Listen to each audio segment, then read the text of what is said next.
ஆண்டவரின் அருள்வாக்கு. கிறிஸ்துவே உமக்கு புகழ். கிறிஸ்துவில் பிரியமான சகோதர சகோதரர்களே, இன்றைய வாசகம் நற்செய்தியிலும் நாம் இயேசு கிறிஸ்துவை நல்ல ஆயன் என்று கூறுகின்றோம். ஏன் அவரை ஒரு நல்ல ஆயர் என்று கூறுகின்றோம் என்பதை தான் இன்று நற்செய்தியிலே நாம் அவருடைய வாழ்க்கையின் முறையை பார்த்து நாம் கற்றுக்கொள்கின்றோம். ஆக ஒரு மனிதரானவர் நல்லவர் என்று நாம் எப்பொழுது கூறுவோம்? நாம் நினைப்பதை அந்த மனிதன் செய்கின்றார் என்றால் அவர் நல்லவர்.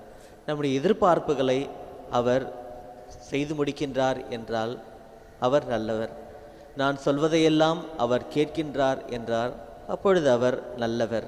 ஆனால் எப்பொழுது என்னிடத்தில் இருக்கின்ற தவறை அவர் சுட்டிக்காட்டுகின்றாரோ அப்பொழுது அவர் நல்லவர் அல்ல. நான் சொல்வதையெல்லாம் கேட்காமல் இருக்கின்றாரோ அப்பொழுது அவர் நல்லவர் அல்ல. ஆக நம்முடைய எதிர்பார்ப்பு எந்த ஒரு மனிதரிடம் முழுமையாக நிறைவடைகின்றதோ அப்பொழுது அவர் நல்லவர் என்று நாம் கூறுகின்றோம். ஆக யார்தான் நல்லவர்? இவர் ஒரு நல்ல ஆயனாக இருக்கின்றார். ஆக நல்ல ஒரு ஆயனுடைய வேலை என்னவாக இருக்கின்றது? இன்றைய முதல் வாசகத்திலே பார்க்கின்ற பொழுது சாலமோன் அவர்கள் கடவுள் அவரிடம் வந்து உனக்கு என்ன வர வேண்டும் என்று கேட்கின்ற பொழுது ஞானத்தை கேட்கின்றார். ஏனென்றால் என்னுடைய தந்தையனுடைய வாழ்க்கையை நான் பார்க்கின்றேன். அவர் எப்பொழுதும் உமக்கு அடிபணிந்து உம்முடைய கட்டளைகளுக்கு ஏற்ப இவ்வளவு பெரிய மக்கள் கூட்டத்தை அவள் வழிநடத்தியிருக்கின்றார். ஆக இப்பேற்பட்ட ஒரு பெருந்திரளான ஒரு மக்களை நான் வழிநடத்த வேண்டும் என்றால் எனக்கு ஞானம் தேவை. ஏனென்றால் ஒவ்வொரு மனிதரும் ஒவ்வொரு எதிர்பார்ப்பில் இருக்கின்றார்கள். ஒவ்வொரு மனிதர்களுக்கும் அவரவர்களுக்கு எது தோன்றுகின்றதோ அதுதான் சரி. அவ்வாறு இருக்கின்ற பொழுது நான் சொல்வதை எல்லாரும் கேட்பார்களா? பல மனநிலையில் இருக்கின்றவர்களை என்னால் வழிநடத்த முடியாது. ஆகவே இவர்களை வழிநடத்துவதற்கு நான் எது உண்மை என்று அறிந்திருக்க வேண்டும், எது சரி என்பதை அறிந்திருக்க வேண்டும். நீர் எதை விரும்பி என்னிடம் கொடுக்கின்றாய், எது உமக்கு சரி என்பதை நான் அறிந்திருக்க வேண்டும். ஆகவே அதற்கேற்ப இருக்கின்ற ஞானத்தை எனக்கு கொடுங்கள் என்று கேட்கின்றார்.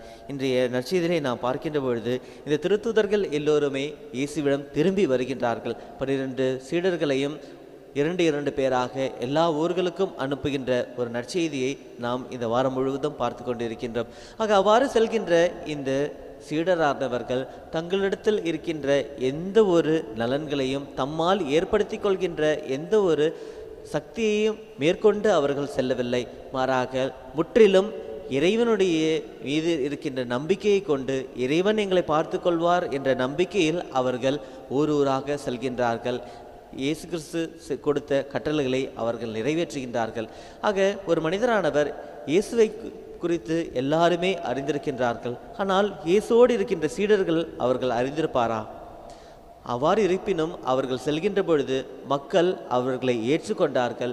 இவர்கள் மக்களை குணப்படுத்துகின்றார்கள். மக்களிடம் இருக்கின்ற எதிர்பார்ப்புகளை அவர்கள் நிறைவு செய்கின்றார்கள்.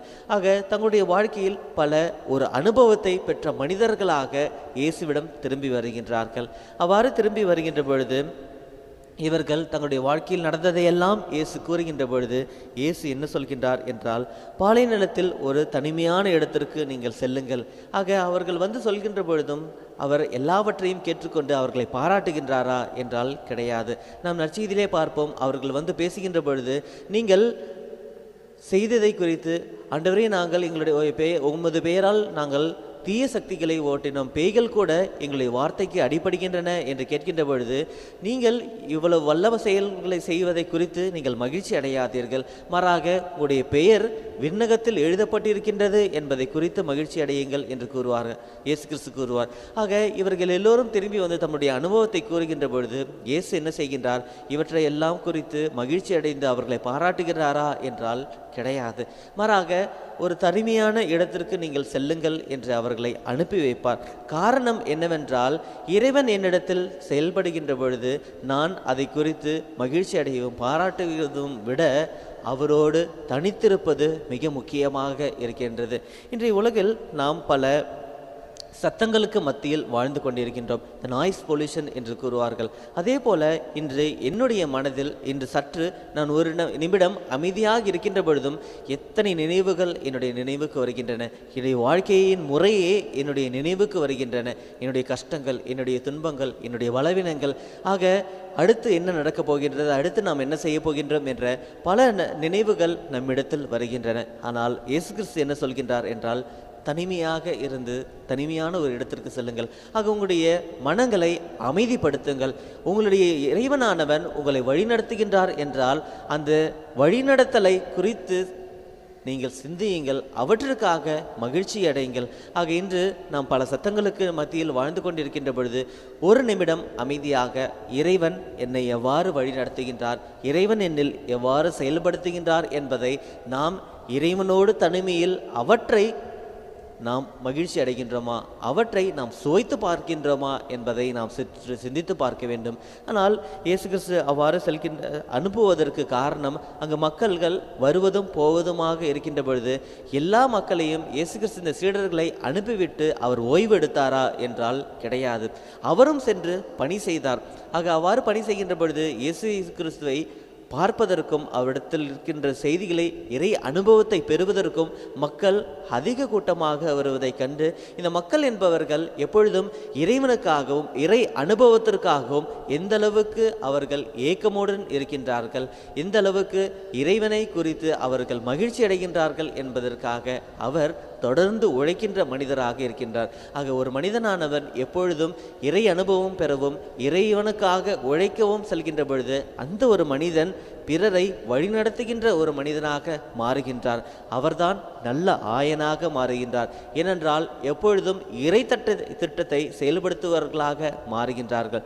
ஆக இன்று என்னுடைய வாழ்க்கையில் நான் ஒரு நல்ல ஆயனாக இருக்கின்றேனா, என்னிடத்தில் இருப்பவர்களை நான் வழிநடத்துகின்றேனா என்பதை சிந்திப்பதை விட, கடவுள் என்னில் செயல்படுகின்ற பொழுது அவரிடம் நான் நேரத்தை செலவழிக்கின்றேனா, அவர் என்னிடத்தில் இருக்கின்ற அனுபவத்தை கொடுக்கின்ற பொழுது அவற்றை குறித்து சிந்தித்து அவற்றிற்காக நான் மகிழ்ச்சி அடைகின்ற ஒரு ஆயனாக இருக்கின்றேனா என்பதை தான் இன்றைய நற்செய்தி நம்மை சிந்தித்து பார்ப்பதற்கு அழைக்கின்றது.